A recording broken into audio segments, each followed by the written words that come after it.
So you ask the questions. All right. Answer Oh, you don't want to I ask can. them, and then I'll. No, you're interviewing me, remember? That's right.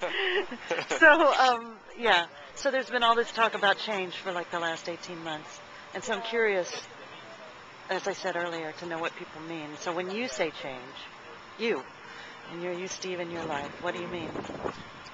I think most importantly that the government needs to represent the people instead of representing the wealth, and that's the way it's been for since Ronald Reagan was elected.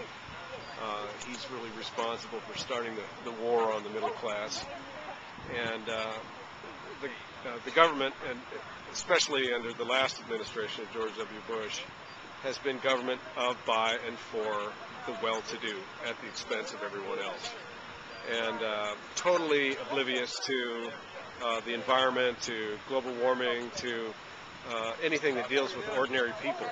And I think we need to change to focus on the human beings on the bottom. Instead of this trickle-down economics, it really needs to trickle up. And the Republicans that have been in power for the last decade or so are only interested in money. That's the only thing that drives them. And they really don't care about people in need, and they don't care about looking after people who can't care for themselves. And they've been very selfish, thinking that the United States is the only game in town, and that the whole world must conform to our ideals and our wants and needs and desires. And that's really not the way to be a responsible member of the global community of human beings. We have to accept the diversity of this planet. I believe that we will survive in the 21st century because of our diversity, not in spite of our diversity.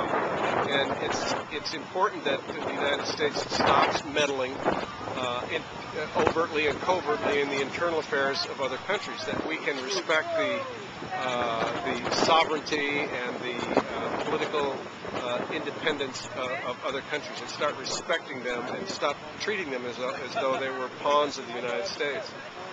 And so I think if we can have a more understanding and empathetic relationship to the other peoples of the world, that would be a change worth making.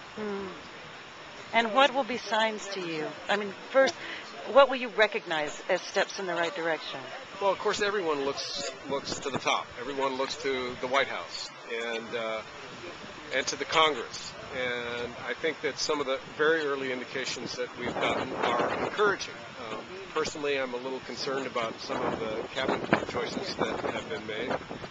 They don't seem to conform to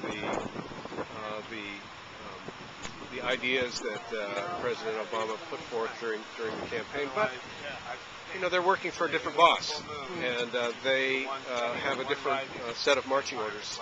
If they're capable people, and if they really do have a conscience, then hopefully we can expect some different things from them.